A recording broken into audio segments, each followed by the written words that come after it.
All right. Hello, everyone. Welcome back to Comp 4820 Bioinformatics. I hope that you all had a good weekend. I hope you all had a good weekend. It was so windy on Saturday. Again, it was super, super windy. And like there's this one place on my street that's close to my house where in the previous really, really windy day, a tree fell onto the street. And then the city crews came and cleaned it up. And then on Saturday, another tree, another big branch, I believe from the same tree, fell into the street.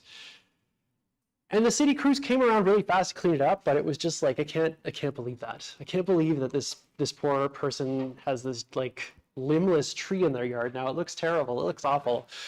But yeah. I hope you all had a good weekend.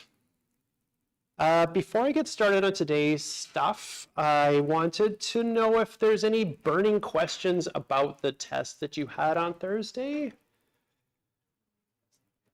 Okay. I'm going to promise to give back the grades before the VW deadline. That's the fastest I can promise to give them back. That is my deadline, is to make sure you get it before VW deadline, just to make sure you've got information that you need if you need it.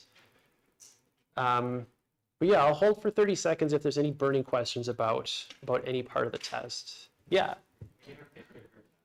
Do you want to see a picture of my cat?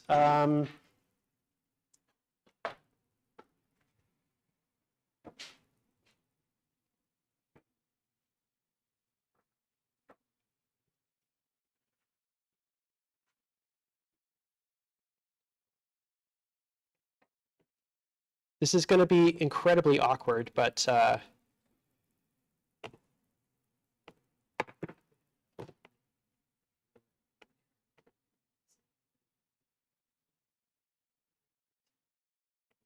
yeah, I'll add the existing one. It's not going to work. I'm actually suddenly worried about this stream because it's not showing anything here.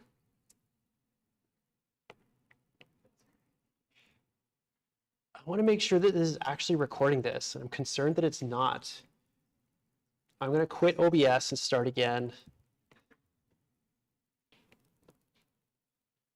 And I think it's going again. Okay, good. Are there other burning questions about the test that are unrelated to my cat? I did have one question at the end in my office hours, specifically about the data structure question. What data structure would you use to minimize the space?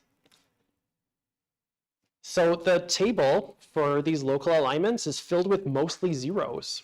Mostly zeros. Almost entirely zeros. There's paths through it, but it's mostly a bunch of zeros.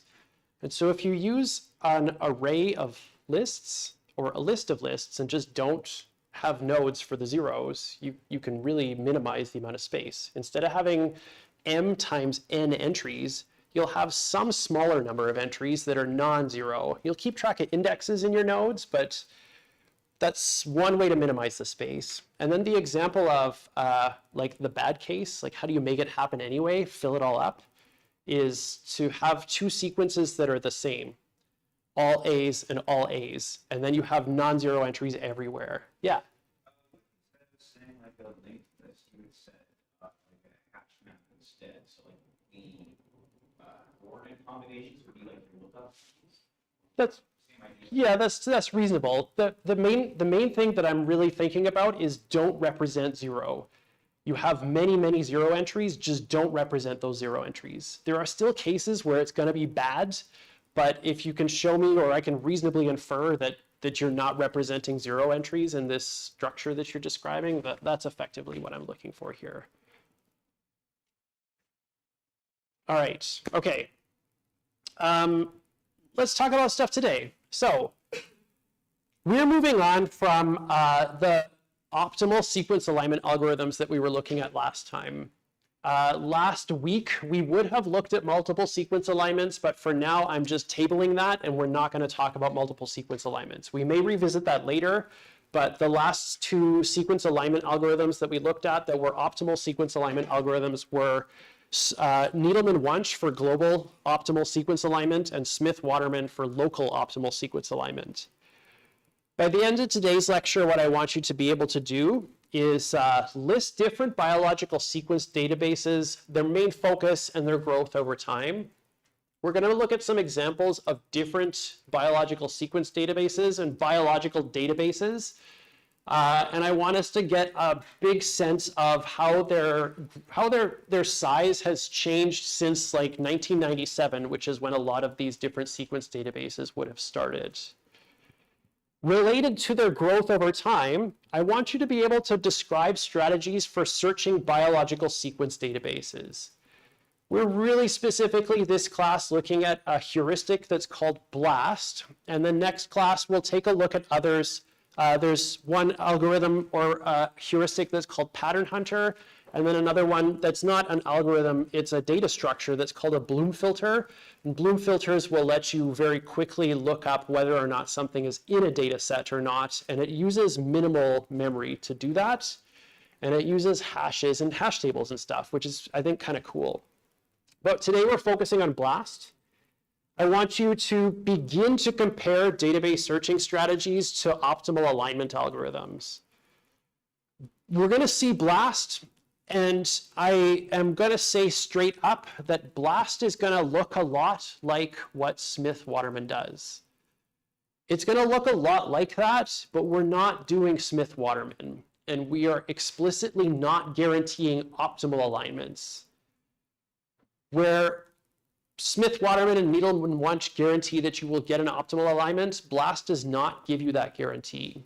But what BLAST is doing is really related to that entire idea of building this dynamic programming table up to represent alignments. So we'll take a look at that. And then the last thing that I want you to be able to do is apply a database searching heuristic on paper. Again, we're specifically looking at BLAST today, so I want you to be able to do BLAST on paper, certain parts of BLAST on paper. There are many different biological databases that are available that have been around for quite a long time, and they all serve different needs. Some of them are politically different needs, so there are different countries and different organizations and different continents that do approximately the same thing. But others are just, they have different purposes. So the first one I want to look at here is called GenBank. GenBank is a biological sequence database that is brought to us by a group called the National Center for Biotechnology Information. This is the NCBI. They are in the United States, and they kind of represent North America, I guess, in this sense. GenBank is, and I'm going to highlight these words here, an annotated collection of all publicly available DNA sequences. Their mandate and their goal at GenBank is to just collect everything. I want everything. I want everything that's ever produced by anyone, and I want everyone to just dump everything into GenBank. There's a lot of stuff in GenBank. GenBank is a good resource to just try and find stuff, People who make biological databases are bad at making databases. This is how you get GenBank. This is an FTP site that's just filled with gzip text files. There are hundreds and hundreds and hundreds. I'm just going to hold the down arrow here. There are hundreds and hundreds and hundreds of files in this directory that represent the current release of GenBank. GenBank's goal is to just get everything. I want you also to notice that all of those file sizes are in the hundreds of megabytes. All of these file sizes. I'm still holding down, and we've just gone past the halfway point. GenBank is just a dumping ground for everything. They want everything. This is someone who is like, hoarding problems, right? There's so much data here. There is so much data here. GenBank also publishes release notes and statistics for the growth of GenBank over time. So these two charts represent how GenBank has changed over time. The blue arrow, the blue line, sorry, represents just all the data that's in GenBank initially, and the red line represents something called whole genome sequencing or next generation sequencing. This first blue line starts with something that's called Sanger sequencing, which is kind of what I described at the first class, where you take those samples, you break them all up, you send them through this machine, and you get data out of it. That was the first technology. The technology that is next generation sequencing came out in the early 2000s, and it's just like, you get gigabytes and gigabytes of data for every run that you do, as opposed to maybe hundreds of megabytes that you're getting from the other approach. The number of bases here and the number of sequences, I'd like you to look at the scale of this chart. The scale of this chart tops out at 1E15. There are a huge number of bases in this database. So bases here are like characters, ACGT. There are a huge number of bases. There are a correspondingly huge number of sequences. We're past 1E8, and this is, I think it's a log scale here, because the lines are not distributed the way that they would be on a normal scale chart. We're getting close to 1 billion sequences, or hundreds of millions of sequences. 1E9 is hundreds of millions, yeah? Yes, yeah, hundreds of millions. Lots and lots and lots of sequence data in this. GenBank here started in 1982. So GenBank started before I was born, which says something. It's been around for a long time. It started at like very close to 0 sequences. GenBank is good if you want to take a look at everything that everyone has ever done. That's what GenBank is good for.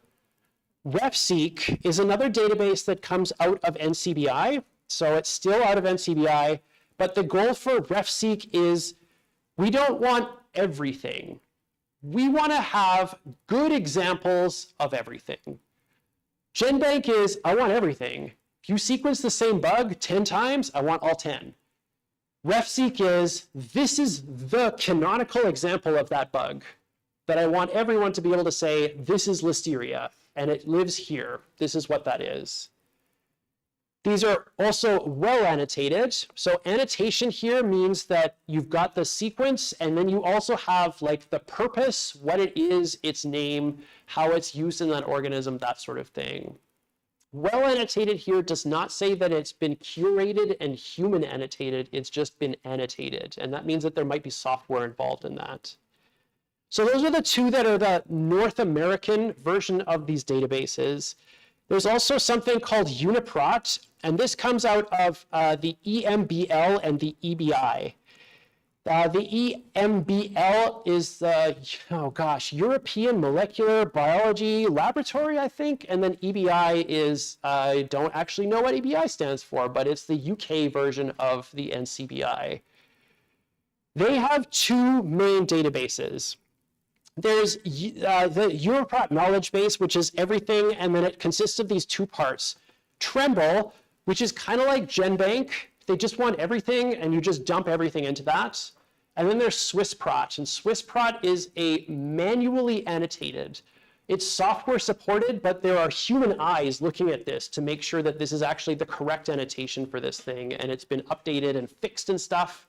SwissProt is what I would consider to be a high quality source of information. If you want to get something that has annotations and use that for transitive annotations, I have this new thing. I'm going to compare it to SwissProt. SwissProt is annotated this way. It's highly similar to this thing, so it's probably also this thing. Tremble is not bad. It's a lot more like what we've got for NCBI. The release statistics here is kind of the same. It just grows and grows and grows and grows. So we have starting at 0 around 96 and then going all the way up to hundreds of millions of sequences in this database right now. UniProt, RefSeq, and GenBank are all biological sequence databases. They're filled with genetic data, DNA, and they're filled with protein data, proteins.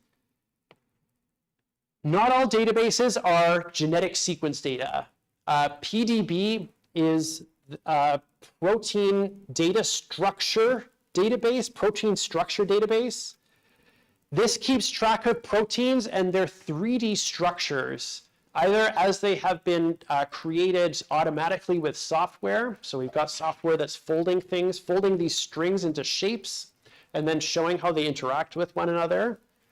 And then another one is, this is a biological sequence database called RFAM. This is the RNA family database. And this keeps track of explicitly RNAs and their structure. You can kind of see in the background here, these kind of weird looking shapes that have stems and loops and stuff. These are secondary structures for RNA. So that RNA structure that we've seen so far is like this long string of characters. We can run algorithms on this to show how it folds upon itself and which of those two things are going to bind to each other. RFAM has RNA families, and then it also has structures for those RNA sequences that are in this database. All of this comes about, and I'm sure that you have all seen this before, but I feel compelled to share it just in case you haven't. It's this problem.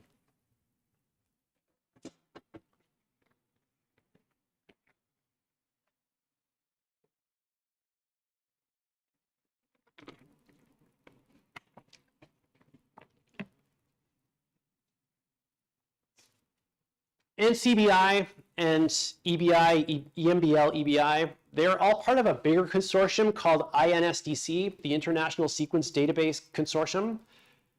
There's also a database, sequence database in Japan, but I can't remember what it's called. And so those are the three major players, and they all cross-synchronize with each other at this point. They want to have a geographically distant copy of all these databases in case one of their centers gets destroyed for some reason or another. So it's not exactly this, but originally it was this. We've got all these different sequence databases, and I'm going to put us in this situation. We just sequenced a new organism, and we want to annotate that organism.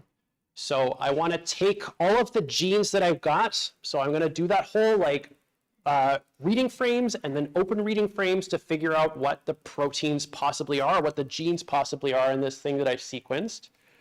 And I want to go through a database that has information in it about existing genes and proteins. This protein does this. It's for signaling this specific thing to happen when it's expressed. It's for this purpose, it has this structure. I want to find existing copies of things that are similar in a database so that I can say, if my thing is similar to that, it probably also does that thing. So annotate. I want to annotate the genes that I've got. Of the approaches that we've seen so far, our options are to choose global alignment. So we can think about taking Needleman-Wunsch, or we can think about doing local alignment with Smith-Waterman, and then applying it to 250 million sequences. Or alternatively, we can look at doing hundreds of millions of sequences. Oh, here, good. Actually, if I would have just put my cursor over this, 251 million sequences, or this is 3 billion sequences for this WGS thing. Or if I want to look at this, it's 3 billion base pairs that I'm looking at. No, that's not 3 billion. This is like e to the 12. Is that trillions? It's huge. It's unimaginably big. I'll remind you very quickly that these were both big O of m times n. And then we'd have to do that for every sequence in the database. This is probably not going to work. It probably will not work. There's just too much data for all of this. So we're not going to do dynamic programming. We're not really going to do dynamic programming.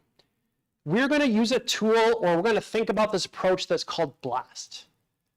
BLAST stands for Basic Local Alignment Search Tool. It has in its name local alignment. It is going to do local alignments. We will not be doing Smith-Waterman to accomplish that, though. BLAST is a heuristic for searching sequence databases. And the difference here between heuristic algorithm and algorithm is that our heuristic does not guarantee optimal results. It's going to try to do its best to give us things that are highly similar, but it will not guarantee that it's going to find optimal results. Smith-Waterman guarantees that we will find an optimal local alignment. BLAST says, I'm going to do my best, but I'm going to do it faster. It might not be optimal, but it's going to be pretty good.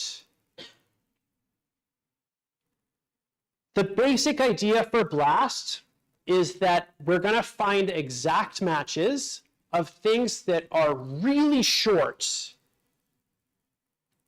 Once we find an exact match, so I've got a sequence that I want to annotate. I have a gene that I want to figure out what it's similar to in a database. I'm going to take this gene and I'm going to find many short strings that are inside this gene. And then I'm going to try to find database sequences that have that same short pattern. Once I've found those patterns in the database, I'm going to try to grow that seed out. I'm going to try to expand it. I'm going to try to do some local alignment, not with dynamic programming, but I'm going to try to do some local alignment to find something that's bigger than this small thing that's the same, up until the sequences that I'm looking at are too different from each other. So we're going to start small, we're going to make it bigger, and then we're going to get to a point where these are quite different, so I'm going to stop saying that they're the same. Once I've done that, I'm going to report all these extended matches that exceed a threshold. So I'm going to say that I want sequences that have this much similarity to each other to show up in my report. A small aside here is BLAST is a paper that is famous for other reasons. So BLAST was published in 1990. And in 1990, I was in kindergarten. So that was a long time ago. That was a long time ago. BLAST has been cited 114,000 times. Most papers get cited like 5 or 10 times, maybe 100 if you're doing a good job. This paper is the most cited paper in all of science. In all of science. In all of science. This is the most cited paper. And part of this is that this approach to doing local sequence alignment is so popular among research in molecular biology that everybody cites this paper whenever they've used BLAST. The NCBI website, for the records, I'm going to go up here, I'm going to go back up here, and I'm going to click on Analyze. And one of the tools that they have is BLAST. That's hilarious. I'm going to do a Google search for BLAST NCBI. Yeah, there we go. This is a tool that's on the web page for NCBI where I can just put a sequence in here and run BLAST. And anybody that does this cites the BLAST paper. So it grows really quickly when you're asking everyone or giving everyone. Biologists don't know how to use the command line. You got no idea, which is totally fine, by the way. I don't want to shade anybody that doesn't know how to use a command line, but this is way easier to use than a command line tool. It's super easy to just paste your sequence in and just click go and get some results out of that. This is a paper that's been cited many times. BLAST consists of four basic steps. The first step is from the sequence that we are using as a query. So we have something that we have as an input that we want to use to find things that are similar to. From that query sequence, we're going to calculate things that are called neighborhoods. The word neighborhoods does not appear in the original BLAST paper. It's something that has been added over time. I'm going to use the word neighborhoods. If you read the BLAST paper, I've put it alongside the lecture notes for today. If you read the BLAST paper, they don't use this word neighborhoods, but I'm going to use this word neighborhoods. They call it a word list of exceeding some threshold. I'm going to use the word neighborhoods. We're calculating neighborhoods that exceed a threshold t. Once we've got those neighborhoods, we're going to use the neighborhoods to find seeds in the database. The BLAST paper does not use the word seed. It uses high-scoring pairs, I think, or something about pairs specifically. It doesn't use the word seeds. I'm going to use the word seeds to represent this idea. We're going to extend those seeds to a threshold where they have become different from what we're aligning against, what we're matching against in the database. And then the very last part is to return results to the person who's running the query. Like, I want to get output from this to see which sequences exceed some other threshold S. So T is going to be the words that are similar. S is going to be the overall score of the sequences that are similar that I want to get out of this. Calculating neighborhoods is given a query sequence. I'm going to go through all of the words in the query sequence that are of length W, and I'm going to find all the words of length W using the same alphabet. So I'm going to find some word of length W in my sequence, in my query sequence, and then I'm going to generate every word of that length, all of them, and then try to find out whether or not the words that we have exceed a threshold score T when using a substitution matrix. Some of the words in our query will not exceed T. That means to say that there will be parts of our query that we're not going to use in the search because it doesn't match highly enough against itself. We'll do this in a second. We'll do this in a second. Word of length W is in the paper, but nobody says that anymore when we're talking about these smaller size things. We use this word kmer to describe this. A kmer or a 3mer or a 5mer is 5 letters, 5 sequence bases in a word or a thing. I'm going to use this word kmer to describe this. I may use the word of length W, and please assume that these mean exactly the same thing. They are the same thing. Let's do an example of this, but with a limited alphabet. You take one of these and pass it down. This is available on the course webpage, so if you want to do this with an electronic copy, please use that. But I've also got printouts for you to use if you want to do this on paper. So the setup here is that we have a query sequence. This is my query sequence. It's CAAA. So I've got 4 bases in it. This is a really constrained and limited example because I want to be able to actually do this on a piece of paper. We're going to have this query sequence. Our alphabet is not all 4 bases, but we're just going to have C and A. That's it. That's all I want to have in this alphabet. The very first thing that we need to do is we need to generate words of size K or words of size W from the query sequence itself. My K or W, I'm going to put a little mark here to say that this is also W. My W is 3, my K is 3. To get kmers of size 3 from my query sequence, I'm going to slide across in units of 3, and I'm going to use those as the words. So my kmers here for this sequence are going to be CAA, the first 3 symbols, and then the next 3 symbols, AAA. These are the 2 kmers that I have for this sequence that are of size 3.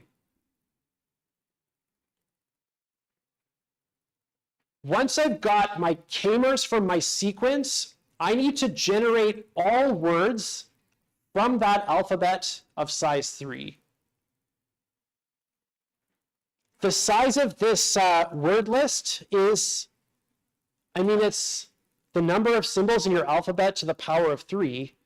And I know we can all do, I can't do basic math in my head, but I'm sure you can. 2 to the 3 is 8. So we have 8 words in total for this entire alphabet. 8 words that are of length 3 with this alphabet. If we make it 4, 4 to the 3, I can't do that in my head.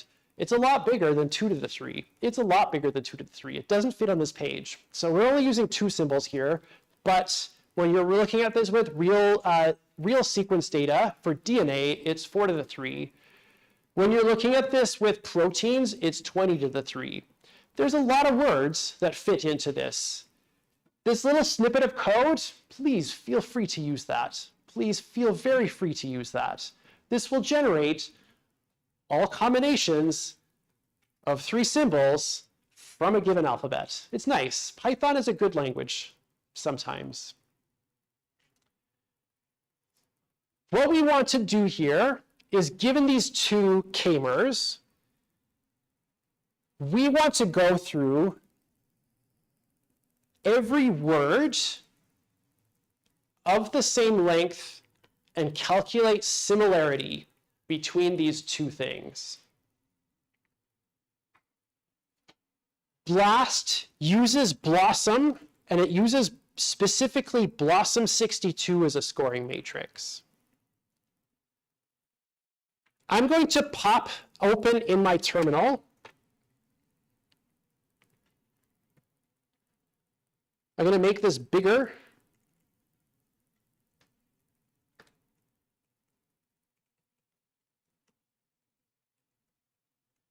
And in here, I'm going to start up Python. I'm going to import from bio.line, import scoring matrices.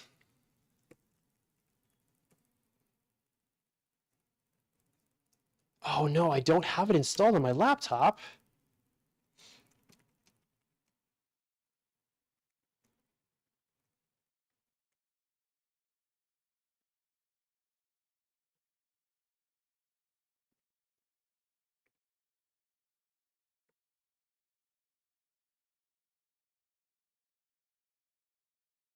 I'm really happy that the university has very fast internet access.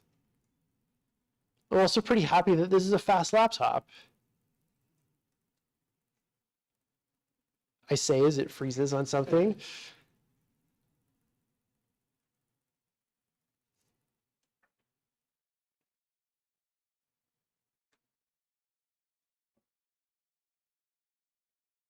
I'm going to run Python.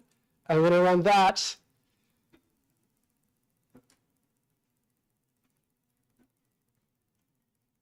From bio.align import scoring matrices. Oh my God. I'm going to change to running on Aviary. I'm going to change to running on Aviary. And we're doing Git in the lab course right now. So we're doing like basic commits and stuff.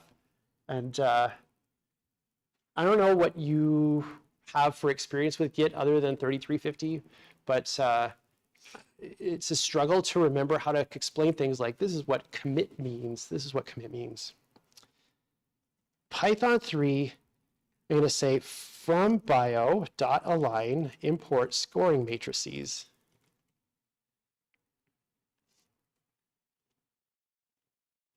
I'm going to go to BioPython.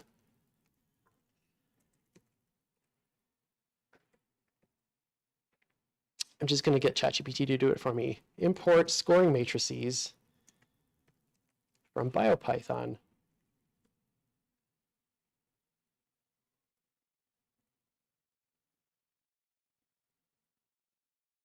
This is nothing like what I was doing.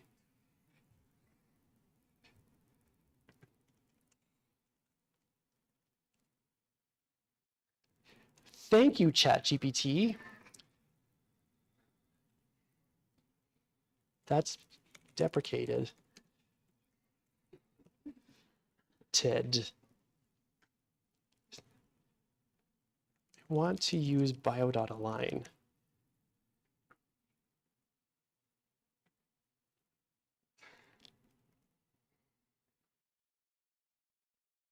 I want to use bio.align.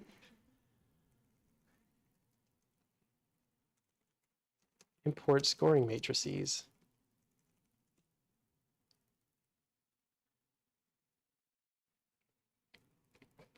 Just do the same deprecated thing.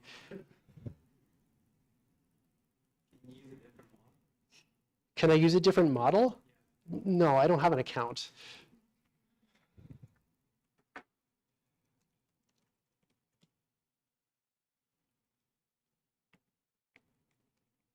BioPython bio.align scoring matrices. I'm not making this up. I know that it is a thing that you can do.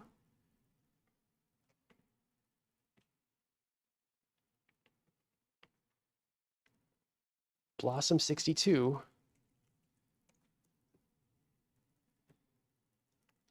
Sure.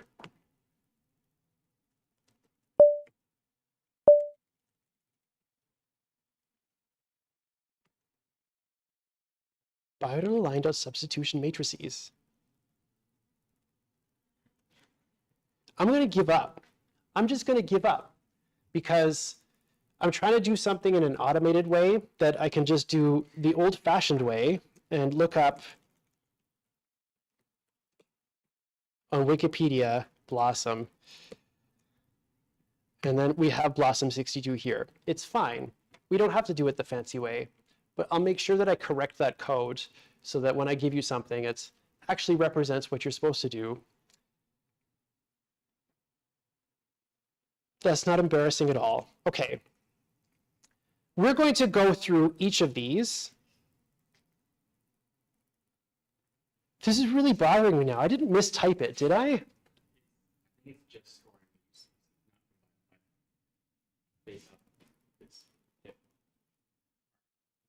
That there is that, yes, but there is supposed to be something in bio.align. I'll figure it out. I'll figure it out on my own time instead of wasting all your time. We want to go through and we want to score these two things. We only really have two things to check. So we'll just really quickly look at what BLOSUM 62 says for aligning C with C, A with A, C with A. So C with A here is going to be a score of 0. C to A is 0.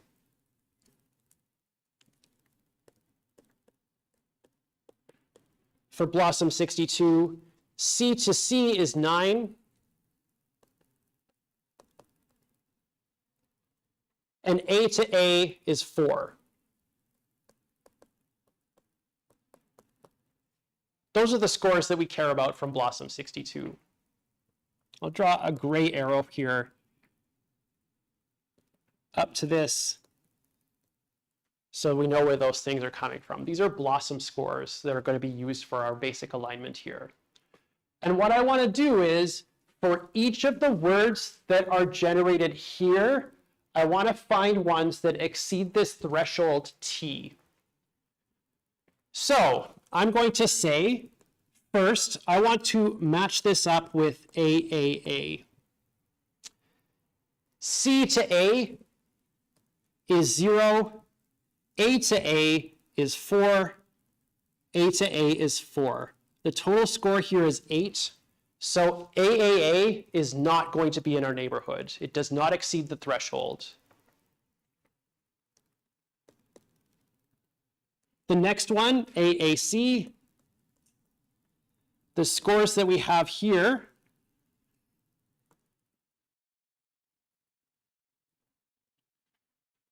are going to be 0, 4, and 0. So AAC is not in the neighborhood for this query. We'll do ACA, and then I'm going to skip over a few. ACA here is going to be 0, 0, 4. The score 4 does not exceed our threshold for 11, so it doesn't get included. we're going to skip over a few, and I'm going to go directly to CAA here. I'm going to say ... CAA.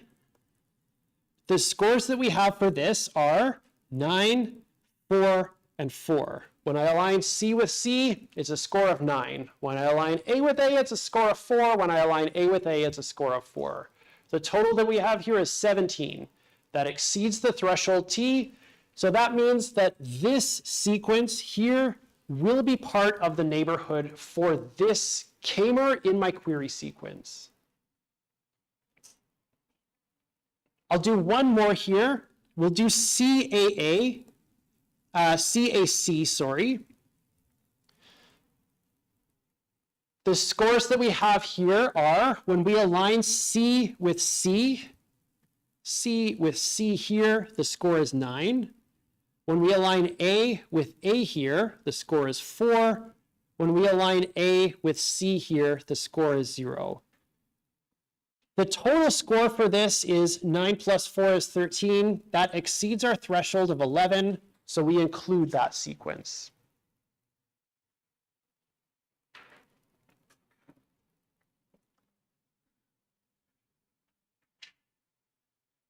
And then I'm going to do ... here. The neighborhood for CAA now is CAA and CAC.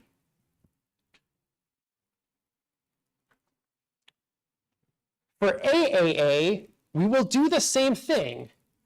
I want to align AAA with AAA. And I'm going to make one small change to this.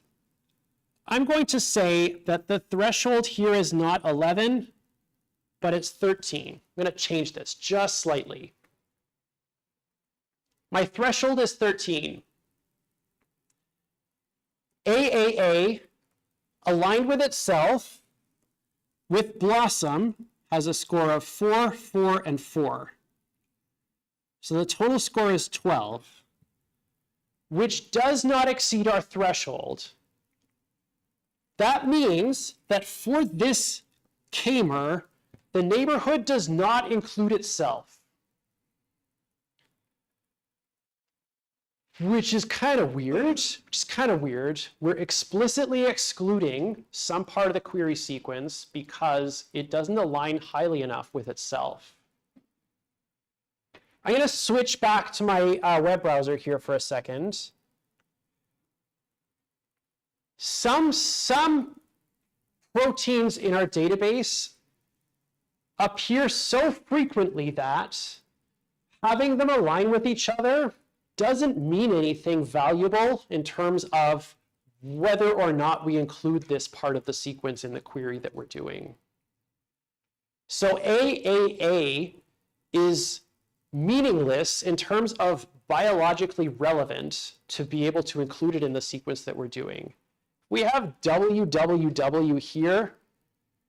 It's going to be an extremely high score. That's a highly unusual sequence to have, and so that's going to give us a lot of information if we try to find that in the database that we're looking for. We have 3 I's here, isoleucines. It's going to be less valuable than overall. So the goal here is that we're trying to create this neighborhood of sequences that match. The query sequence, neighborhood of k-mers that match k-mers from the query sequence. They may or may not include parts of the original query that we have as input.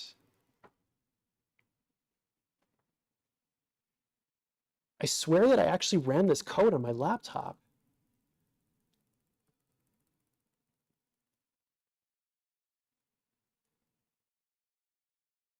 I think it might have been on my Mac at home. Doesn't matter. It's not important. It's going to drive me crazy, but it's not important. Are we okay with this part so far? Generating these neighborhoods from the query sequence. Yes? Yes. Okay. All right. The values that we have here This will be provided to you. This is a setting that a person can choose when they are running BLAST. When they're running the algorithm, they're going to choose what values to give you for this. Although in the paper, they go through and describe the settings that they have experimentally derived to be the best settings. And the three that they describe are that the word size is 3 and the threshold is 14, gives us a good quality output. Word size is 4 and the threshold is 16, or word size is 5 and the threshold is 18. Didn't memorize that. I'm looking at my sheet here.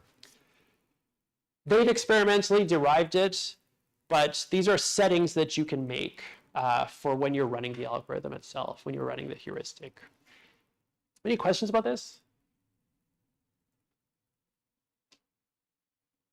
We're good so far? Okay. All right. The next step, once we've got these neighborhoods, is to do exact matching on the neighborhood for every sequence in the database.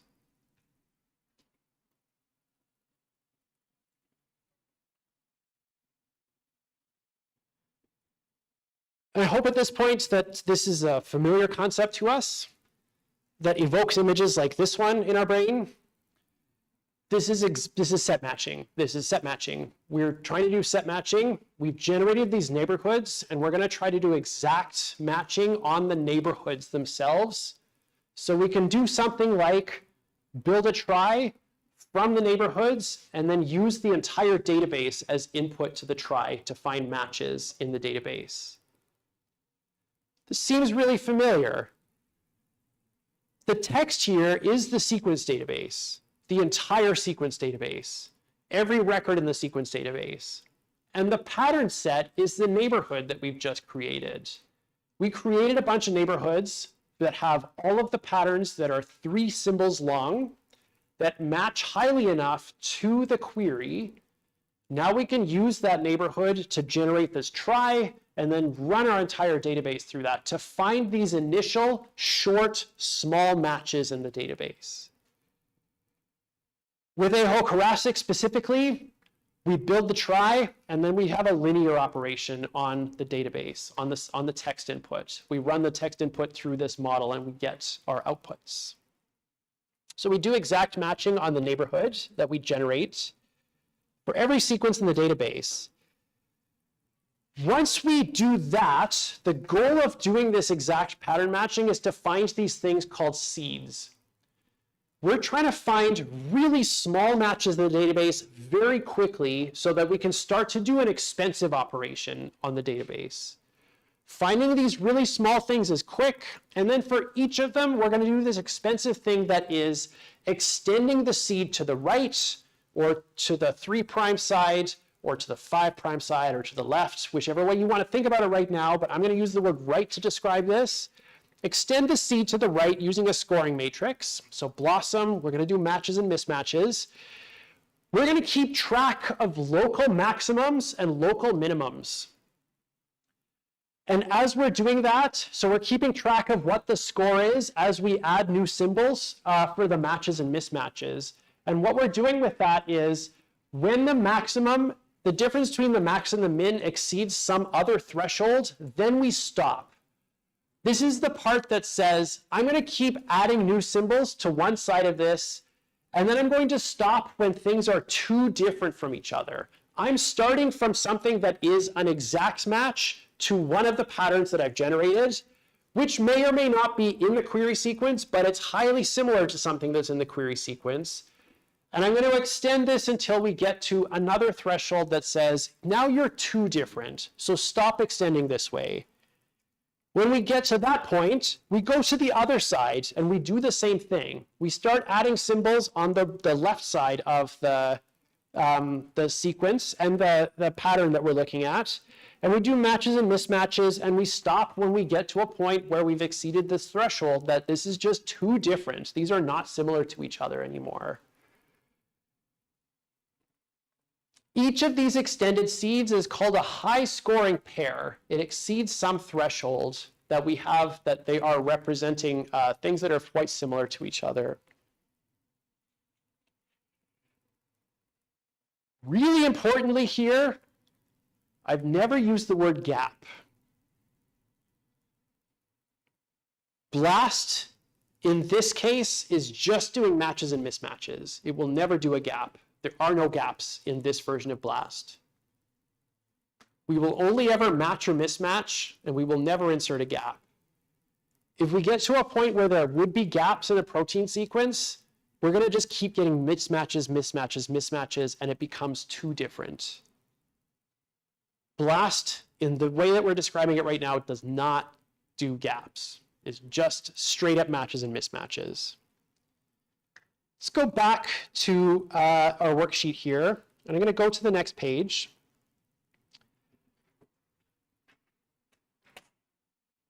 And we're going to extend this query sequence.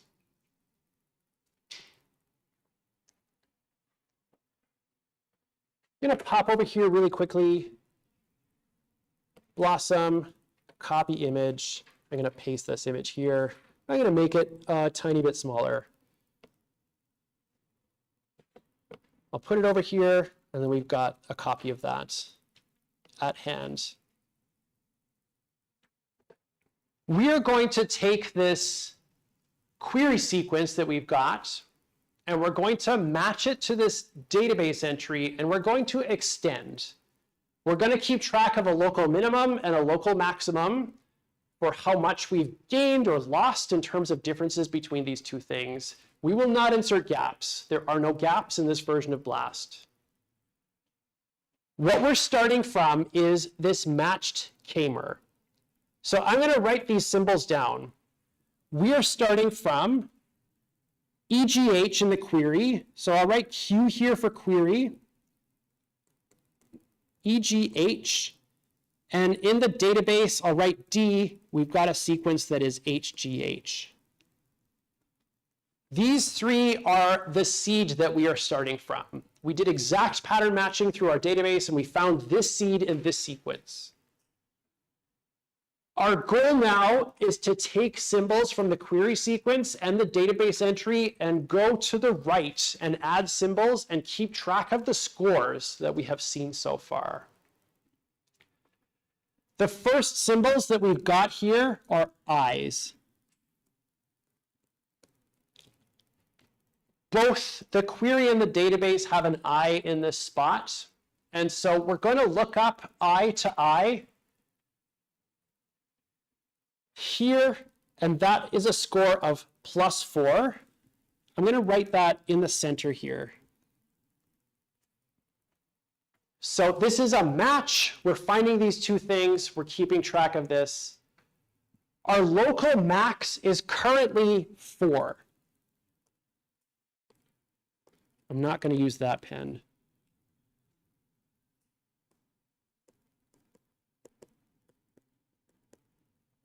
Our local max is currently +4.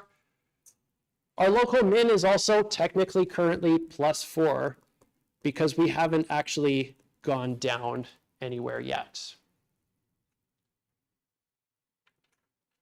The next symbol in each of these is S and R. S to R here is, I'm going to go down to R, and I'm going to find S. It's a score of -1.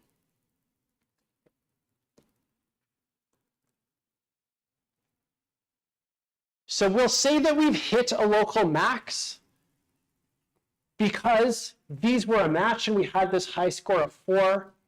Our local minimum now is going to be 3.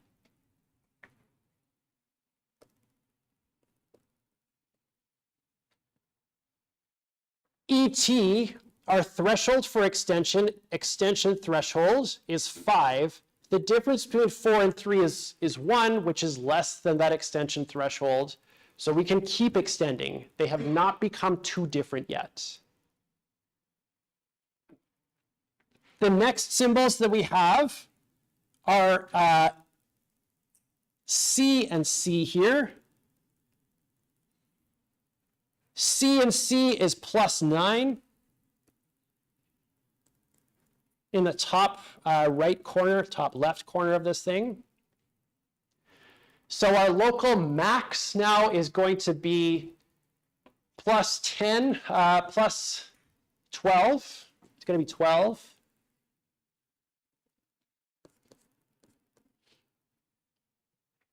We haven't gone down, so I don't want to say 12 minus 3 is 9 and that exceeds the extension threshold. Because I'm moving up, my next symbol could also be a bigger maximum, so I just want to keep adding to this. When I go to the next one, we've got W and D at the end. Going from W here to D is minus 4. So now we're moving back down again on this path of scores that we've got. So our current value is going to be greater than this threshold. So if I change this now to be my max was 12, I've changed this value to be minus 4. The current value that I have is 8, but the difference between 12 and 3 is going to be greater than this 5. Our idea here is that we're trying to keep track of something that looks like this, where we're growing over time, and then we're getting smaller, but the distance between these two, the top and the bottom here, doesn't exceed that threshold. And then we're going to grow up like this, and then we're going to potentially go down further, but this is going to be greater than the extension threshold that we've got. We're trying to get to this point on the right side, and once we get to this point on the right side, then we're going to stop. So this difference here is going to be greater than that threshold. At that point, we're saying these sequences are too different from each other, so I will stop extending to that side, and then I would extend on the other side. In this case, our sequences do not have another side, so we stop at that point, and we would measure the score of this for the entire sequence that we have matched with this.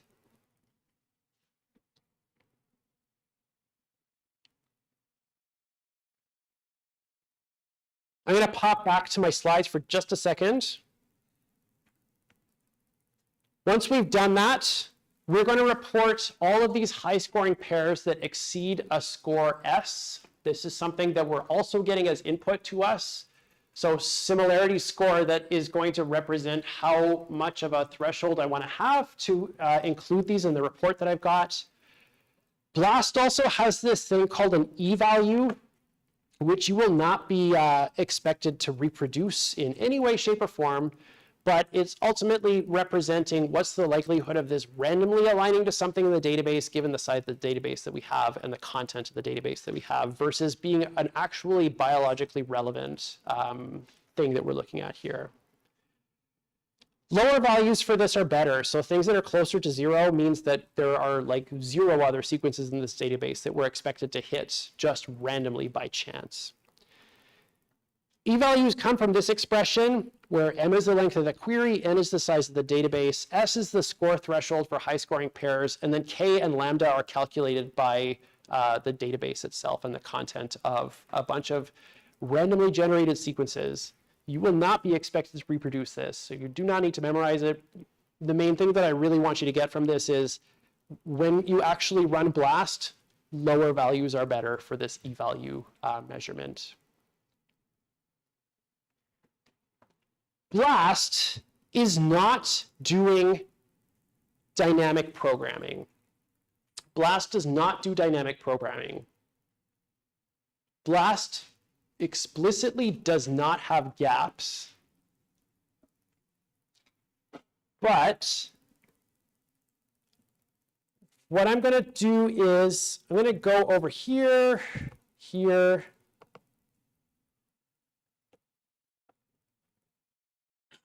and I'm going to bring up needle.txt. I guess I need to do it this way.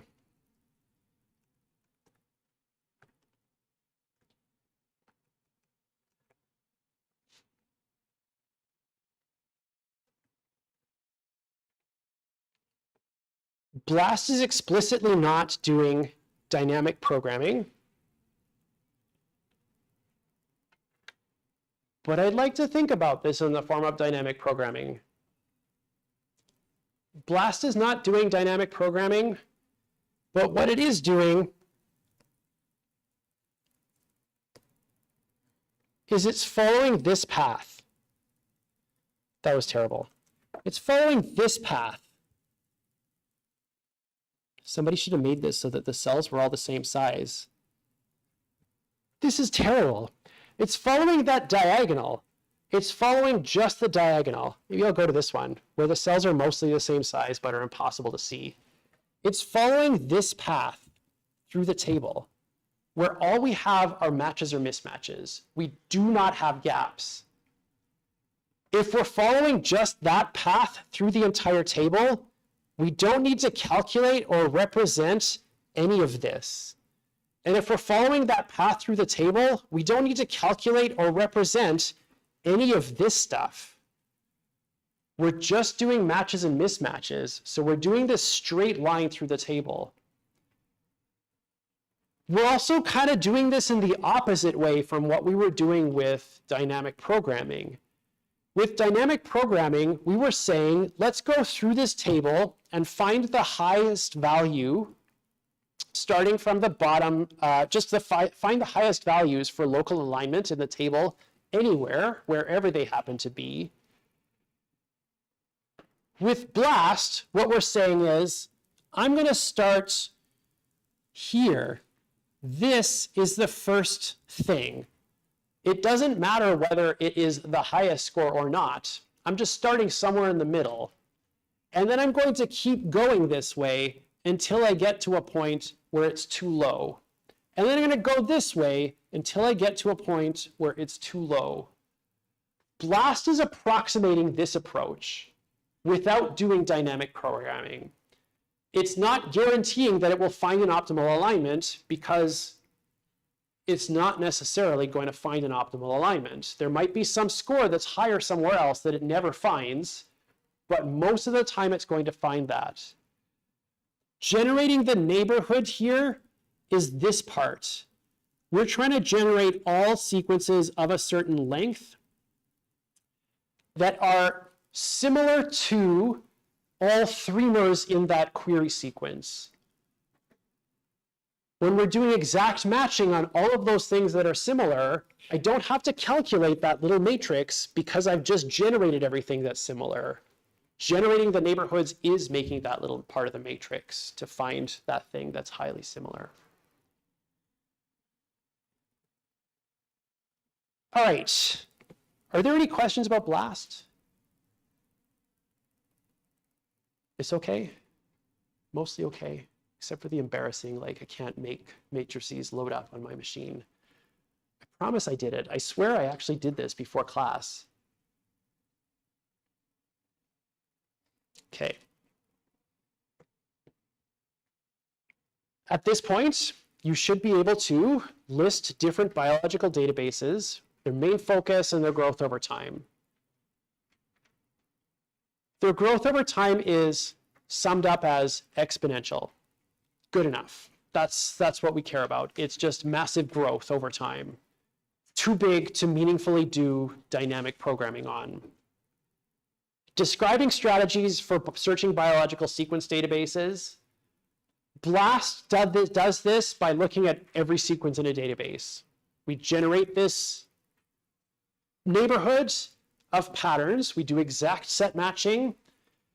We extend those seeds, and then we report the things that exceed a certain threshold. I want you to be able to compare sequence searching strategies to optimal sequence alignment. This is beginning. BLAST is approximating dynamic programming.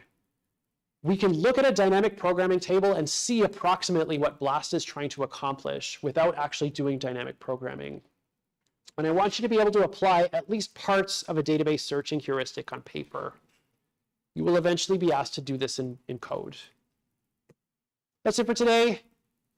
I hope you all have a good rest of your day, and I'll see you on Thursday. Bye, everyone.